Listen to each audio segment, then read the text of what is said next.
활동은 내용 지식의 양과 구조 그리고 사고 기능의 상호관계에 따라서 달라진다. 이 결론을 기억을 해 두시는 것이 영역 고유인지 이론에서는 굉장히 중요합니다. 영역 고유인지 이론에서 이렇게 주장하는 것은 결국은 비아제의 발달 단계 이론을 못하는 것이다. 비판하는 것이다. 이렇게 봐두면 되겠습니다. 자, 그렇게 해서 지금은 동그라미 3번과 4번을 간단하게 한번 봐두시고요. 이제 한번 넘어가 볼까요?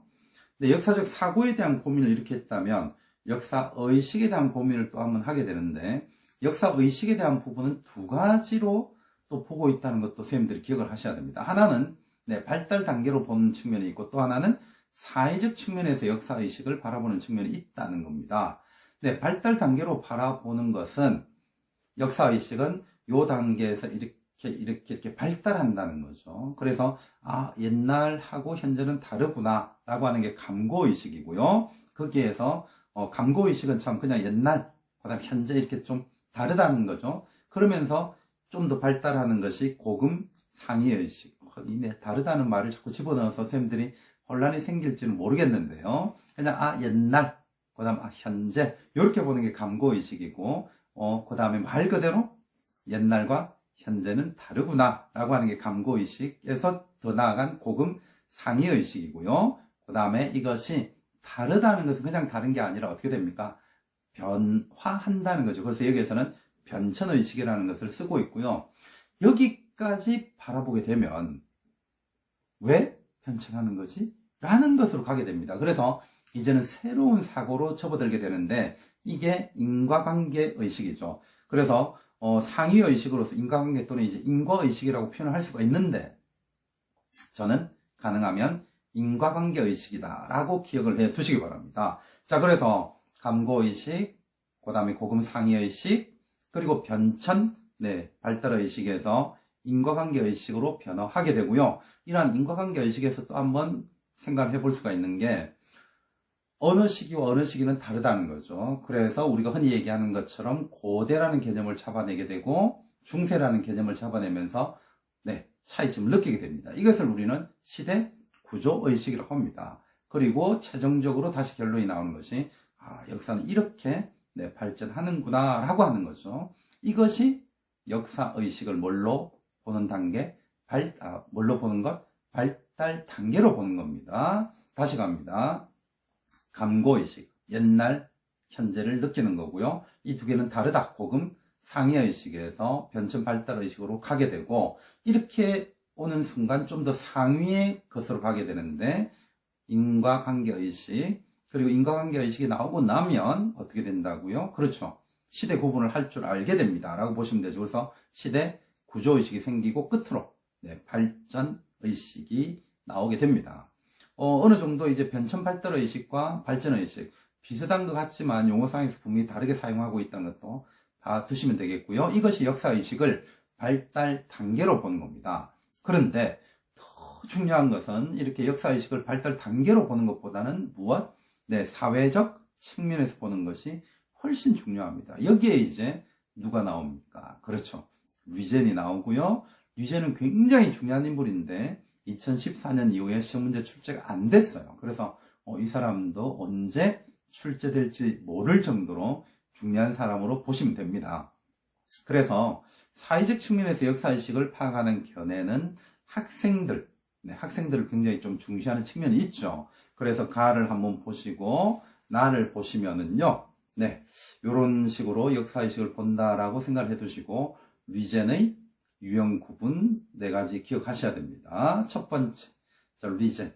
류젠에서 다 부분 있죠. 139쪽에 류젠의 개념을 한번 보시면 미래를 전망하는 동시에 현재를 이해하기 위해, 다시 갑니다. 미래를 전망하는 동시에 현재를 이해하기 위해서 과거를 해석하는 인간 사유의 작용, 이걸 뭘로 본다? 역사의식으로 봐요. 근데 굉장히 중요한 단어들이 숨어 있단 말이에요. 미래를 전망, 그리고 현재를 이해, 그리고 과거를 해석. 자, 거꾸로 얘기해 볼까요? 과거를 해석해서, 해석해서 현재를 이해하고 미래를 뭐한다? 전망하는 것. 네, 그것이 바로 위젠의 역사의식이다라고 두시면 되죠. 그렇게 역사의식을 개념 규정했을 때 이 사람은 4가지 유형으로 구분하죠. 그래서 첫 번째가 뭐냐 하면 원래부터 쭉 내려오던 것을 쉽게 받아들이고 인정하는 전통적 유형이 있고, 그 다음 그것이 어디든지 적용될 수 있는 전형적인 것으로 만드는 전형적 유형이 있고요. 그 다음 세 번째가 옛날부터 내려오는 이런 것들은 오늘날에 좀 안 맞지 않느냐라고 하게 되는 거죠. 특히 이제 성 문제라든가 그런 문제 제기가 많게 되는데요. 그래서 여기에서 대표적인 게 이제 억압적인 젠더 관계를 얘기를 하고 있죠. 그래서 현재의 가치 체계 자체를 문제 제기하는 겁니다. 이거 옳은 건가?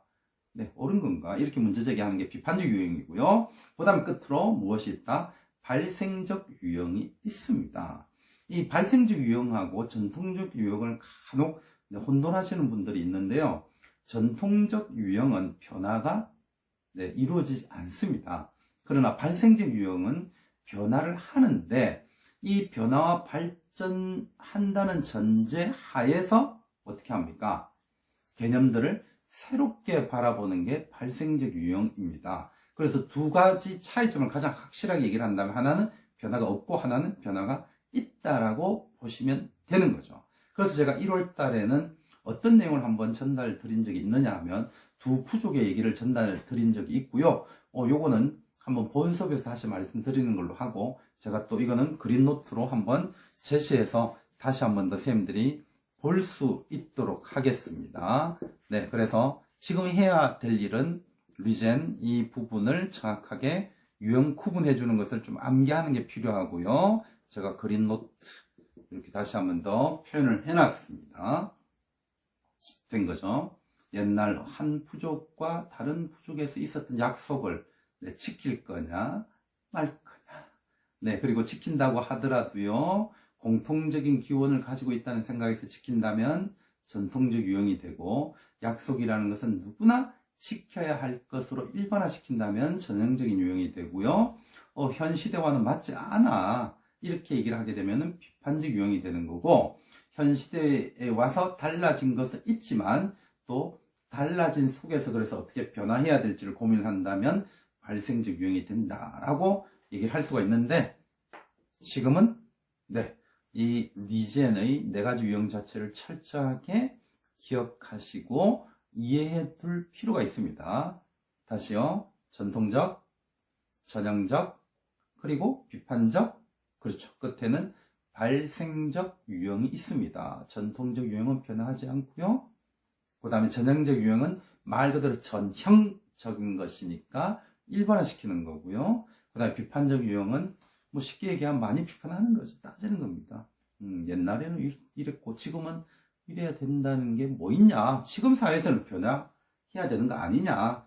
그죠? 옛날에 조선시대 때 여성을 바라보는 관점은 이랬는데 그것을 어떻게 그대로 유지하느냐? 지금은 그런 것들에 대한 비판이 이루어지고 있는데 그걸 비판적 유형이라고 하고, 발생적 유형은 그런 변화된 속에서도 다시 한 번 더 여성의 지위를 재검토하는 게 있는 거죠. 그렇게 해서 이 4가지를 한번 봐주시면 됩니다. 그래서 리얼에서 제가 보통 사례로 많이 드는 것이 형사치수제죠. 형사치수제는 부여에서와 그리고 고구려에서는 맞았지만 지금은 맞지 않다는 거죠. 그래서 그런 측면에서 어떤 고민을 하는 게 시간적 변화가 도덕적 가치를 결정하는 거죠. 예전에는 맞았지만 지금은 맞지 않다. 이런 것들이 발생적 유형입니다. 한번 봐주시고요. 자, 요게 이제 위젠의 역사의식에 관한 유형 구분이다라고 봐두시면 되고요. 최근에는 역사계의 흐름에서요, 140쪽에 기억에 대한 논의가 좀 활발하게 이루어지고 있습니다. 일단 집단 기억에 대한 논의가 실제로 이루어지고 있는데, 과연 인간의 기억은 뭘까라는 생각이 듭니다. 제가 최근에 이제 인스타그램에 제가 이제 부모님한테 받은 편지와 그 다음에 부모님에게 쓴 편지를 한번 올린 적이 있는데요. 일단 개인적인 그냥 재미도 있겠지만 사실은 그 편지를 고른 이유가 있습니다. 우리가 이제 역사를 연구를 한다고 했을 때요, 랑케라는 인물을 한번 떠올려 보시죠. 랑케가 역사를 연구하는 데 있어서는 역사가 개인은 추구해야 된다고 했습니다. 그래서 철저하게 객관성을 추구해야 된다고 했고, 그 객관성은 어떻게 추구해야 된다고 보았느냐 하면 문헌에 입각해야 한다고 했죠. 그리고 그 문헌에 입각해서 사료 비판을 철저하게 진행할 것을 이 사람은 얘기를 했는데, 중요한 건 뭐냐 하면 이 사람이 이러한 사료 비판, 문헌 고증을 얘기를 하는 데 있어서 문헌이란 공적인 문헌을 강조하는 편으로 갔죠. 그래서 국가의 공식적인 문서를 연구하는 것으로 랑케는 얘기를 했단 말이에요. 근데 랑케 이후에 역사가들은 또 랑케를 비판하면서 어떤 얘기를 합니까? 그냥 국가의 공적인 문헌만 중요한 것이 아니라 개인의 일기나 편지 같은 것들도 실제로 사료로서 역할이 있다라고 얘기를 하고 있고, 그런 측면에서 중세시대 쌍파뉴 시장과 관련한 한 수도사의 편지를 가지고 실제로 그 당시 쌍파뉴 시장을 알 수 있다라고 해서 우리도 문제 속에서까지 냈죠. 자, 그런 식으로 이제 좀 달라지고 있음을 제가 한번 말씀드렸는데요. 기존에는 공적인 문헌을 중시했다면, 랑케 이후에는, 랑케까지가 공적인 문헌을 중시했다면, 그 이후에는 사적인 문서까지도 중시되더라 라고 얘기를 한단 말이에요. 그런데 이 부분에서 생각을 해보세요. 거기에서 사적인 것을 기록을 했거나 특히 일기 같은 경우에는 개인 기억에 의존을 합니다. 그래서 제가 어머니께 드린 편지를 보면 당시 89년도인가 뭐 이 정도가 될 건데요. 88년도. 제가 들었던 얘기로는 당시 사립학교에서 사립학교를 들어가기 위해서는 한 3천만 원 내외를 줘야 된다고 하더라 라고 어머님에게, 그래서 저는 교사하기 싫어요 라고 한번 어투에 편지를 보낸 적이 있는데, 이런 것이 저희 기억이 되는 거지 않습니까? 그런데 이것이 결국은 저희 기억이지만 과연 이것이 개인적인 것이냐 라고 했을 때는 굉장히 또 고민거리가 된다는 겁니다. 아무리 개인적인 기억이 하더라도요, 이러한 기억들은 사회관계 속에서 나오는 거고, 그래서 사회적인 의미를 가질 수밖에 없고, 또 한쪽에서 다른 측면에서 놓고 보면 이거는 집단 기억이 될 수밖에 없다는 겁니다. 특히 이제 집단 기억이라는 이 용어로 돌아오게 되면 이런 거예요. 기존에 광주 항쟁에 대해서는 한쪽에서는 폭동이라고 했고 한쪽에서는 민주화 운동이라고 했습니다. 근데 오늘날에는 거의 다 이제 민주화 운동이라고 얘기를 하죠. 근데 이렇게 한번 생각해 봅시다. 민주화 운동이라고 얘기하기 이전에 폭동이라고 얘기하는 것을 놓고 보면 이게 그 당시에 80년대에는 뭐가 되느냐 하면 집단 기억이 되는 거예요. 즉 뭐냐 하면 국가나 권력을 가진 자들에 의해서 공식화된 기억, 이런 것들 우리는 집단 기억이라고 표현을 합니다. 그리고 이런 집단 기억에 대해서는 필연적으로 저항을 불러일으키게 되는데 그런 것들을 대항 기억이라고도 불러요. 그래서 어떻게 보면 80년대에는 폭동이라고 불렀던 것이 공식화된 집단 기억이라고 한다면 광주항쟁은 민주운동이다라고 했었던 대항 기억도 있다는 거죠. 그래서 시대가 변하면서 어떤 게 집단 기억이 될 수가 있고 어떤 게 대항 기억이 될 수도 있는데, 이제 다시 돌아온다면 이런 집단 기억 속에서도 역사의식과 관련한 얘기를 할 수가 있다는 겁니다. 자, 동그라미 1, 2, 3번 중에서요 3번과 4번을 한번 보시죠. 3번에 보시면 기억의 사회적 틀은 집단 구성원들 간 의사소통과 상호작용의 방식이다 라고 얘기를 하고 있고, 특히 4번 한번 잘 봐두세요. 집단 기억은 외부에 대해서는 배타적이고 내부에서는 지속성과 연속성을 가지고 있습니다. 그래서 집단 기억은 굉장히 배타적이다. 그리고 이런 과정 속에서요 6번 같이 공식화된 기억, 즉 공적인 기억만이 역사로 인정을 받게 되는데, 공적인 역사만 아니죠. 공적인 기억만이 역사를 인정받게 되는데, 이런 공적인 기억만이 역사를 인정받게 되면 오른쪽 페이지 7번으로 한번 가보세요. 오른쪽 페이지 7번으로 넘어가게 되면 역사의식은 모든 것을 다 그냥 어떻게 될까요? 받아들이는 게 되는 거죠. 그래서 어떤 얘기를 할 수가 있느냐 하면 집단 기억이라고 하는 것은 뭔가 변화하려고 하는 부분을 용납하지 않게 됩니다. 그래서 제가 먼저 말씀드린 거는 나 부분이에요. 자, 이렇게 한번 생각을 해봅시다. 광주라는 사실에 대해서 기존에는 폭동이라고 얘기를 했고, 이것이 공적인 기업으로 인정받게 되면 그것을 가지고 모든 것들을 풀어나가려고 하게 되고요. 그래서 7번의 나처럼 집단기억은 역사성에 대한 의식 없이 사건을 신화적 원형으로 변형해서 어떤 종류의 모함도 용납하지 않으려고 합니다. 그래서 광주 항쟁은 폭동으로서만 의미를 가지죠. 그러나 역사의식은 뭡니까? 일종의 자의식이기도 하고 비판의식이기도 하기 때문에 이런 것에 대해서 비판을 하죠. 그래서 가를 보시죠. 역사의식은 현재 모든 것에 대한 역사성을 이해하고 모든 의견의 상대성을 인식하는 것을 의미하기 때문에 전통에 대해서 반성적인 입장을 가지게 됩니다. 기존에 가지고 있는 집단의식에 대해서 역사의식은 쉽게 말하면 뭘 한다? 태클을 걸게 되는 거죠. 그래서 역사의식에 의해서 집단기억은 비판을 받게 된다라고 두시면 됩니다.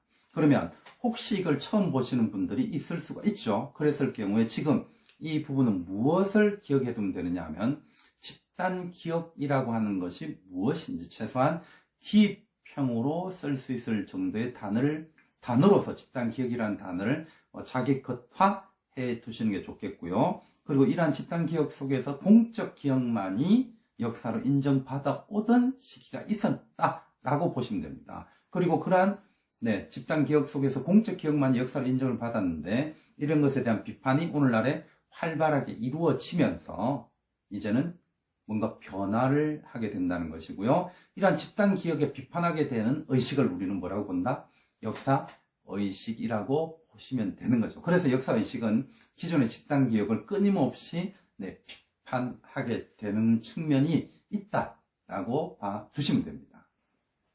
자, 그렇게 해서 140과 141쪽을 한번 봤고요. 이제 142쪽으로 넘어가시면은 내러티브가 있는데 요 내러티브는 여기에서 안 할 겁니다. 일단 내러티브는 앞에서 끊임없이 이야기라고 간단하게 표현을 해왔었고요. 저기 별도의 항목에 가서 내러티브를 또 한 번 더 볼 거기 때문에 요거는 이것으로 마무리를 한번 하고 대신에 143쪽에 I에서 내러티브의 문제점은요. 그래도 단어로 한번 봐두세요. 그죠?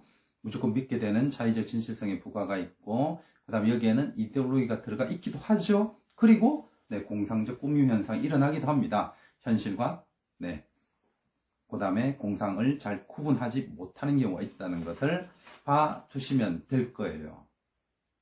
자, 그러고 나서 144와 145의 예상 문제가 있는데요. 요거는 일단은 이렇게 개인적으로 하는 것에 대해서는 제가 지나가는 걸로 하고 일단 선생님들이 또 한번 확인해 보시면 좋겠습니다. 자, 이렇게 한 1시간 정도에 걸쳐서 두 번을 했죠. 일단 7장을 한번 해봤습니다. 선생님들이 지금 약간 개인적으로 공부하시는데 정말 도움이 일단 되길 바라고 다시 다른 수업으로 넘어가도록 하겠습니다. 수고하셨습니다.